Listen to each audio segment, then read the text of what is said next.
sir आजिकल youngsters मान क्षेत्र में स्पाइन समस्या बढ़िबार लगी तो तार कौन कारण आप गोटे तो आपन कहली जोटा आपनकर प्रॉब्लम होची वर्क रिलेटेड आ गोटे जिनस आम पाखु अधिका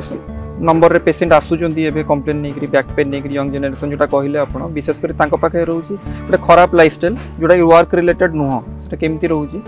आजिकल समस्त जिमिंग करूचंती एक्सरसाइज एडवाइसेबल आमे मध्ये एडवाइस करूचु कि से माने proper muscle conditioning stretch out proper training न कि सडनली हेवी वेट लिफ्टिंग करूचंती जहां फल मसल जाको इंजुरी होबार चांस रहउची एवं मसल इंजुरी होउची मध्ये तो सेही जिनसटा को अवॉइड करि हबो एक्सरसाइज मना नुह वेट लिफ्टिंग मध्ये मना नुह ग्रेजुअली अधिक अधिक वेट लिफ्ट करिवार आवश्यकता रही एवं ताको प्रॉपर ट्रेनिंग नै करी वेट लिफ्ट करिवार आवश्यकता रही आ गोटे जिनस रहउची बहुत बाइक चलेबा फल रे मध्ये यंग जनरेशन को पेन होउची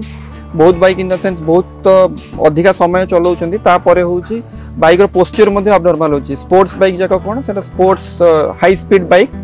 अल्प समय ट्रैवल करिया पे सेटा नुह जे पूरा बहुत समय ट्रैवल करिया पे तो सेत्री गोटे अबनॉर्मल पोस्चर रे ड्राइव करिया राइड करिया फल रे बैक मसल जाको ऊपर बहुत स्ट्रेन आसुची तेणु जहाँ को प्रिवेंट करा जाई पारिबो अधिका समय बाइक चलेबाटा को अवॉइड करले पेन यंग जनरेशन निश्चित रूप कम तो आपण कहउछनी जदी अधिक माने बाइक राइडिंग करछन ताले बोन डेंसिटी भी कमीबार किछि एमती बाइक राइडिंग पई बोन डेंसिटी कमेनी तो बोन डेंसिटी कमीबाटा बयस हार्मोन ए सब जाको ता सहित रिलेटेड किंतु बाइक चलेबा फल रे पेन होची मेकानिकल पेन जहाँ फल रे स्पाइन ऊपर लोड पड़िबा फल रे मसल ऊपर स्ट्रेन पड़िबा फल रे पेन